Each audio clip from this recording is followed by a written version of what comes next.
Bem, esse vídeo aqui não vai se tratar nem de cantores, não vai se tratar de bandas, não vai se tratar aí de filmes e nem de músicas. Esse vídeo aqui vai se tratar de uma autobiografia de um grande empresário que mostrou competência, inteligência e atingiu alta popularidade nos Estados Unidos. Eu vou falar aqui do veterano Lee Iacocca, um italiano que chegou aí nos Estados Unidos e começou a contar ali a sua história, que vai desde os problemas sociais, problema familiar, na faculdade já demonstrando ter condições aí de ter ideias aí muito boas para tornar um carro mais amplo, mais ágil, mais prático, mais fácil de se comprar. Logo o carro se tornou a paixão dele. Depois, na Ford, as ideias dele prosseguiram. Ali, por exemplo, ele se tornou o pai do Mustang, um carro esportivo, barato, que foi comprado, inclusive na época ele fez uma campanha de compra que você podia comprar o carro em dezenas e dezenas e dezenas de vezes, né? Porque era o aniversário da Ford. Se tornou um homem muito popular e as ideias dele não pararam por aí. Até que em 1975 ele começa a enfrentar problemas dentro da Ford. Estando um homem gigantesco, a um passo até de assumir quem sabe o comando, começa uma história de picuinha, fofoquinha, má vontade, disse-me-disse, que parece que só se vê por aí entre pessoas comuns. Não, também existe entre os grandes homens.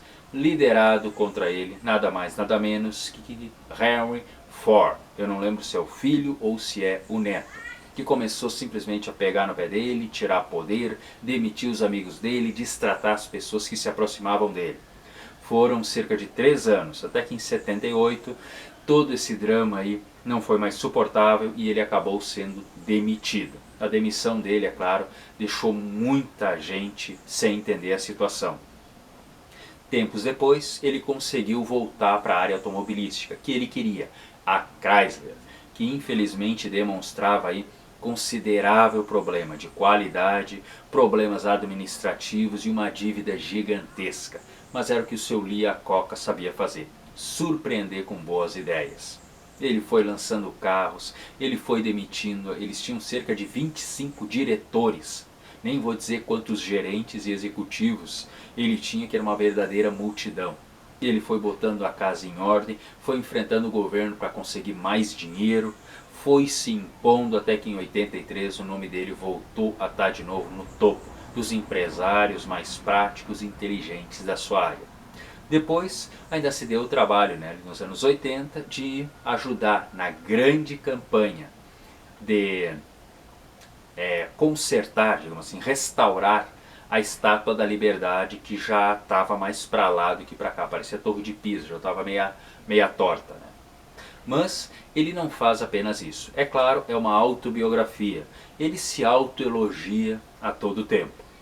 Mesmo assim não deixa de mostrar a grande pegada que ele tinha. Ele critica a política do governo americano em relação às montadoras do seu país, critica a liberdade que dá para outras montadoras entrar, principalmente a indústria japonesa é alvo dele. Ele chega a chamar o Japão de ilhota.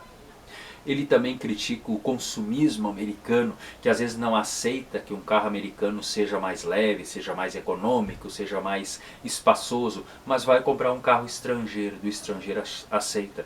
Critica a abusiva situação inclusive da imprensa, critica a forma administrativa até coronelista e até acomodada, né, das grandes empresas americanas levam, deixando muita ideia boa passar. Ele atira para tudo quanto é lado e pode, porque mostra a grande competência nessa área. É um tremendo best-seller esse livro. Ele é longo, grande, mas é ótimo de se ler. Você não sente lendo esse livro. Não é à toa que simplesmente aí eu indico a você que gosta dessa área. E também não vai conhecer apenas o lado A das coisas, vai conhecer o lado B.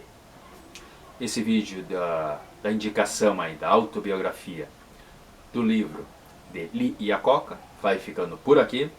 Dê o seu joinha, conheça o meu canal, inscreva-se e vamos seguir juntos.